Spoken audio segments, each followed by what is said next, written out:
Pakistan astrological academy और AQ TV के ज़ेर एहतमाम हर साल जनवरी में एस्ट्रोलॉजी क्लासेस का एहतमाम किया जाता है।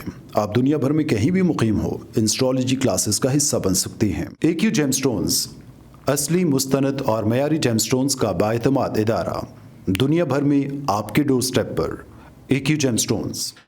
एस्ट्रोलॉजर अली जंजानी हर साल नवंबर में कराची और हर साल मार्च में दुबई मौजूद होते हैं। अगर आप एस्ट्रोलॉजी यानी इल्म नजूम से लगाव रखते हैं तो हमारा YouTube channel astrologer Ali Zanjani personal ज़रूर सब्सक्राइब कीजिए।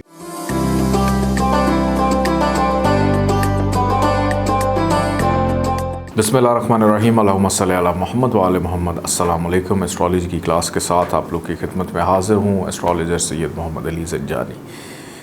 आजकल हम लोग बुध आदित्य राजयोग के हवाले से गुफ्तगू कर रहे हैं और हम लोगों ने देखा कि बुध आदित्य राजयोग अब इसका कॉन्सेप्ट काफ़ी हद तक क्लियर हो चुका है, लेकिन पाइसेस असेंडेंट तक मैं बार बार आप लोगों को आगाज़ में ही बुध आदित्य राजयोग के हवाले से बताऊंगा। अभी तक हमने बुध आदित्य राजयोग को टॉरस असेंडेंट में और लियो असेंडेंट के अंदर हमने पाया।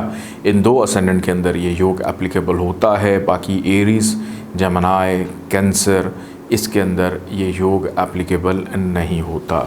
बुध आदित्य राजयोग एक ऐसा योग है जो साहिब जायचा के अंदर एडमिनिस्ट्रेटिव क्वालिटीज़ को पैदा करता है। हुक्मरानी उसके नसीब में उसका मुकद्दर बन जाती है। लोग उससे मशवरा करना, उससे गुफ्तगू करना उसके अक्ल को, उसके शऊर को बेहतर करती है, उसकी छठी हिस्स को बेहतर करती है, उसकी स्पीच बड़ी बेहतरीन होती है, लीडरशिप क्वालिटीज़ उसके अंदर पाई जाती हैं कि इज़्ज़त होगी, शोहरत होगी अपनी फील्ड में, अपने शोबे में, चाहे किसी लो रैंक पे क्यों ना हो, लेकिन उसका एक नाम होगा, लोग उसको जानते होंगे, उसको पहचानते होंगे उसके काम की वजह से, उसकी शख्सियत की वजह से, उसकी पर्सनालिटी की वजह से। बुध आदित्य राजयोग लगता है अगर जायचे के किसी भी घर में सन और मरकरी जो हैं, ये दोनों किसी भी घर में अपना पड़ाव करें, कंजक्शन हो सन और मरकरी का, तो फिर ये योग लगता है। लेकिन उसके लिए कुछ कंडीशंस होती हैं जिसका समझना बहुत ज़्यादा ज़रूरी है। वो ये है कि बुध आदित्य राजयोग चूँकि सन और मरकरी की वजह से लगता है कि जायचे में कहीं भी एक घर में ये दोनों मौजूद हों, लेकिन उससे पहले सबसे पहली कंडीशन ये देखी जाती है कि असेंडेंट का जो लॉर्ड है, यानी जो भी लगन है उसका जो हाकिम सियारा है, जो लॉर्ड प्लैनेट है, उसके साथ इनकी दोस्ती होना बहुत ज़रूरी है कि लगन के लिए जायचे के अंदर ये फ्रेंडली हों। अगर दोनों में से कोई एक नहस हो जाता है तो ये योग एप्लीकेबल नहीं होता। अगर दोनों में से कोई एक न्यूट्रल है या एवरेज भी है तो फिर ये योग बनाते हैं। फिर इसके साथ साथ सन और मरकरी चूँकि दोनों का एक घर में आना, दोनों का करीब आना, तो सन के करीब कोई भी प्लैनेट आ जाए तो वो गरूब हो जाता है, यानी कम्बस्ट हो जाता है, वो अपनी ताकत खो देता है। तो मरकरी सन से इतने फासले पर हो कि वो गरूब ना हो, यानी कम्बस्ट ना हो, और फिर अपने अपने ओन पे दोनों की जो डिग्री है कि डिग्री वाइज दोनों में ताकत होना भी ज़रूरी है। अगर 0 दर्जे पे है, 29 दर्जे पे है, तो फिर ये योग एप्लीकेबल नहीं, क्योंकि जिन्होंने ये योग बनाना है अगर वो खुद ही ताकत में नहीं है तो फिर ये योग बनने का कोई फ़ायदा नहीं, ये अपने असरात नहीं देते। फिर दोनों में से कोई भी हबूत के हो जाएं, नीच के हो जाएं, ये योग एप्लीकेबल नहीं होता। 6, 8, 12 में चले जाएं तो ये योग एप्लीकेबल नहीं होता।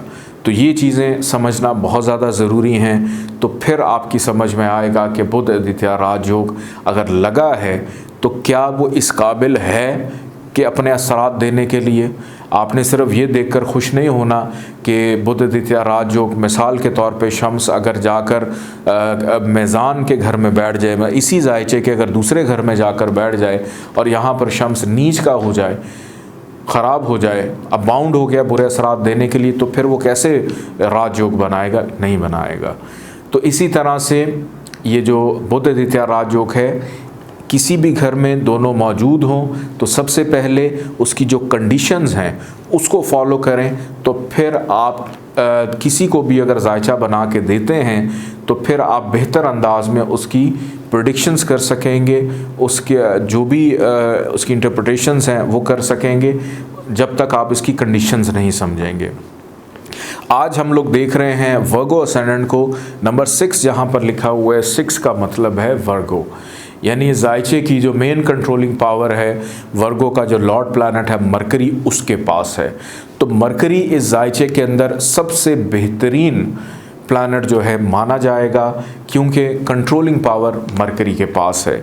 अब मरकरी तो अच्छा हो गया, अब हमने सन को तलाश करना है कि मरकरी ने सन को दे दिया 12वां घर, तो सन के पास चला गया एक नहस घर, के नहस घर में होने की वजह से सन जो है वो इस पूरे के पूरे जायचे के लिए एक नहस स्यारा माना जाएगा, मैलेफिक हो जाएगा, नेगेटिव बिहेव करेगा।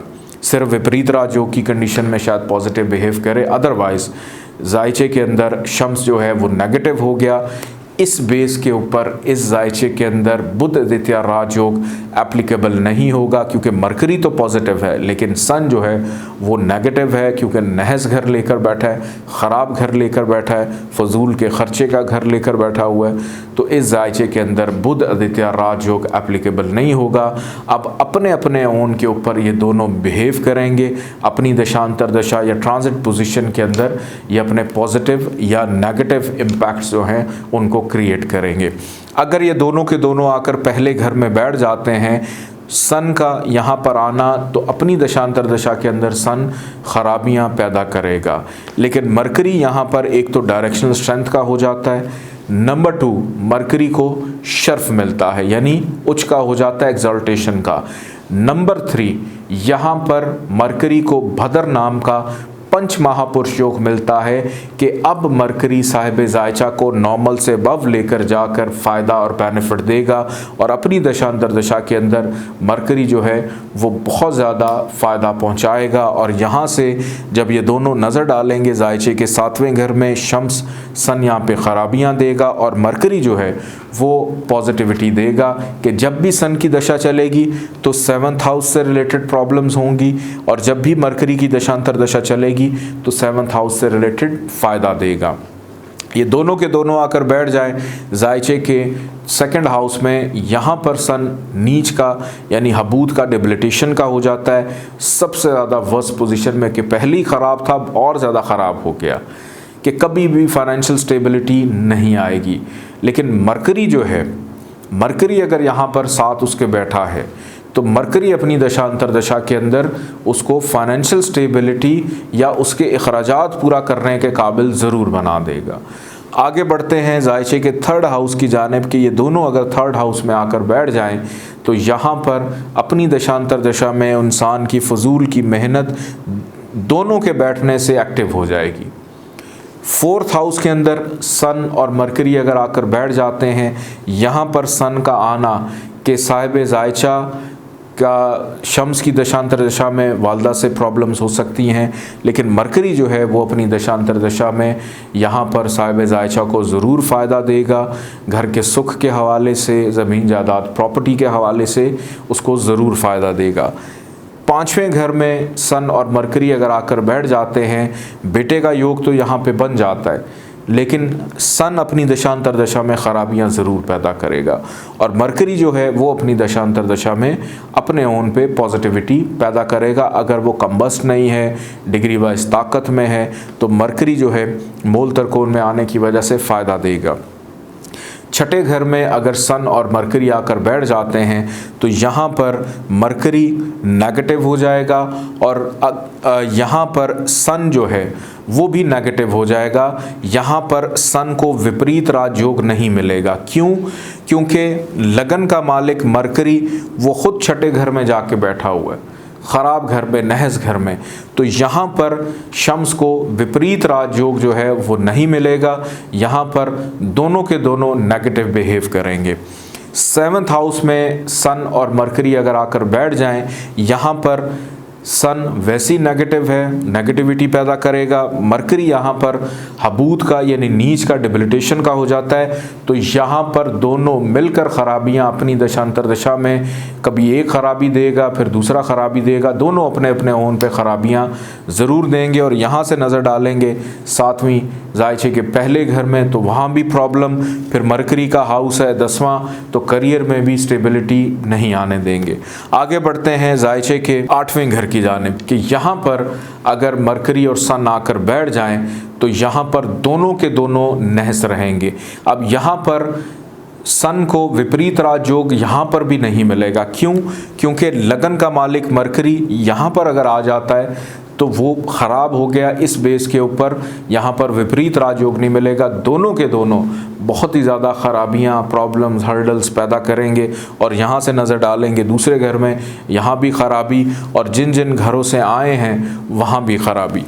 आगे बढ़ते हैं जायचे के 9वें घर की जानिब। सन और मरकरी दोनों अगर 9th हाउस में आकर बैठ जाएं तो यहाँ पर सन और मरकरी पॉजिटिव रहेगा, सन नेगेटिविटी पैदा करेगा। अपनी दशांतर दशा में बैरून मुल्क सफ़र में प्रॉब्लम दे सकता है, वालिद से प्रॉब्लम दे सकता है, हायर एजुकेशन में प्रॉब्लम आ सकती है। लेकिन मरकरी की दशा जैसी चलेगी तो मरकरी उन तमाम ख़राबियों को ओवरकम करता हुआ अगर वो डिग्री वाइज ताकत में है और गरूब नहीं है यानी कम्बस्ट नहीं है तो मरकरी यहाँ पर बहुत अच्छे असरात पैदा करेगा। और जब 7वीं नज़र उसकी पड़ेगी तीसरे घर में तो मेहनत का सिला भी दिलवाएगा। आगे बढ़ते हैं जायचे के 10वें घर की जानिब कि मरकरी और सन यहाँ पर अगर आकर बैठ जाएं तो सन यहाँ पर दिशाबली हो जाता है। लेकिन दिशाबली कौन सा सयारा हुआ? जो कि नहस सयारा था। बस ये हो सकता है कि साहिब जायचा का जो काम काज कारोबार है उसके साथ कोई इंटरनेशनल लिंक, बैरून मुल्क लिंक उसका हो सकता है। लेकिन मरकरी का यहाँ पर आना, मरकरी यहाँ पर भदर नाम का पंच महापुरुष योग बनाएगा कि यहाँ पर अब मरकरी जो है वो फ़ायदा पहुँचाएगा। तो इस कंडीशन में साहिब जायचा को शम्स के ज़्यादा से ज़्यादा सदक़ात देने चाहिए, डोनेशन करनी चाहिए, मरकरी को यहाँ पर स्ट्रॉन्ग करना चाहिए ताकि मरकरी पंच महापुरुष योग की सूरत में जो ख़राबियाँ शम्स यहाँ पर दे रहा है उसको कम करते हुए मरकरी को अगर स्ट्रॉन्ग करें तो ज़्यादा फ़ायदेमंद रहेगा। आगे बढ़ते हैं जायचे के 11वें घर की जानिब के शम्स और मरकरी जो है वो अगर आकर बैठ जाएं 11th हाउस में तो यहाँ पर सन नेगेटिविटी पैदा करेगा। अपनी दशांतर दशा में बड़े बहन भाइयों से प्रॉब्लम हो सकती है, छोटी मोटी बीमारी उसको हो सकती है, दोस्तों से प्रॉब्लम रहेगी, समाजी ताल्लुकात ख़राब हो सकते हैं। लेकिन मरकरी की दशांतर दशा में इन तमाम चीज़ों को ओवरकम करते हुए मरकरी बेहतरी देगा। इस सूरत में भी मरकरी का स्ट्रॉन्ग होना ज़रूरी है और शम्स के सदक़ात देना ज़रूरी हैं। आगे बढ़ते हैं जायचे के 12वें घर की जानिब कि अगर 12वें घर में सन और मरकरी आकर बैठ जाएं तो यहाँ पर सन को विपरीत राजयोग नहीं मिलता। क्यों? क्योंकि लगन का मालिक मरकरी उसके साथ ही अगर मौजूद है तो फिर ख़राब है तो यहाँ पर विपरीत राजयोग नहीं मिलेगा। दोनों के दोनों नेगेटिव बिहेव करेंगे। बुध द्वितीय राजयोग की कैफियत तो जायचे में कहीं पर भी नहीं है। उसके साथ साथ विपरीत राजयोग भी सन को नहीं लगेगा और दोनों के दोनों अपनी दशांतर दशा के अंदर ख़राबियों को पैदा करेंगे। इस पूरे के पूरे जायचे के अंदर शम्स का स्टोन पहनने का कोई कॉन्सेप्ट नहीं है, लेकिन मरकरी का स्टोन पहन सकते हैं अगर मरकरी पहले घर में है, अगर मरकरी चौथे घर में है, दूसरे घर में है, 5वें में है, 9वें में है, 10वें में है और 11वें घर में मौजूद है तो आप मरकरी का जेमस्टोन लेकर पहन सकते हैं ताकि इसके साथ साथ जो शम्स है 12वें घर का मालिक उसकी जो ख़राबी है उसको कम किया जा सके। अपना बहुत सारा ख्याल रखिएगा। इजाज़त दें। अल्लाह हाफ़िज़।